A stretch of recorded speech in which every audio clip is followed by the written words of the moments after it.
Let me share a story with you on how Clarissa and I met and how this came to be. You guys always hear me talking about her, and she's a big part of the whole story, of course. I've always been an individual. I was maybe 7 or 8 years old. I made a list of things that I had to check off. I have to graduate high school, and I have to graduate college, and I have to find a girl, get married, and have kids. How many kids do I want? I want 3 kids, and I want the person at 25, and then 27, and then 29. And from there, I'm gonna open a business and have a team. We moved to this small town in Minnesota, and there's this girl across the street, and that's Clarissa. I see that her mom's super strict. I'm 13, she's 11. I haven't even met her yet, but I'm like, you know what?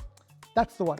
So I went over and told my mom, I'm like, Mom, that girl across the street, I'm gonna marry her one day. Mom was like, you're crazy, get out of here. My mom was friends with her mom, they worked together. And so when I would see her mom, I'd call her suegra, which in Spanish is mother-in-law. And she thought it was cute, so she'd call me son-in-law. That went on for a year, 2 or 3. One day Clarissa turns 15. She's entering high school, and so I just saw like the clock had struck 12. I ran out of time. So we started dating. Up until before that point, Clarissa wanted nothing to do with me. So I'm like, hey, you wanna go on a date? We went out on a date. I had to ask her mom permission. I drove about an hour away. We actually got married at the same place. It's called Monsignor Gardens in Minnesota. It's a beautiful garden. It's December, and Clarissa's a Christmas baby. The day before Christmas, she's about to turn 16.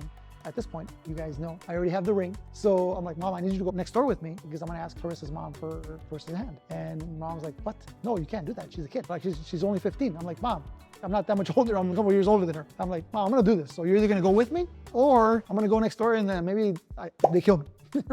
I go and ask Clarissa. She says yes. So then we go over to the kitchen table. Her mom's there, my mom's there, they're talking, and we sit down. And so I ask her mom, I'm like, hey, Soeda, I'd like to ask you for your daughter's hand. For 20 minutes, there's nothing, just dead silence. And I'm like, okay, then my sales personality kicked in. And I'm like, hey, we're not gonna get married tomorrow. I'm gonna wait till Clarissa graduates, which is still a few years away. She's like, okay, that works for me, that you guys are gonna take your time. She shared with me later, she's like, all I heard in that moment is I have 2 years to break these guys up.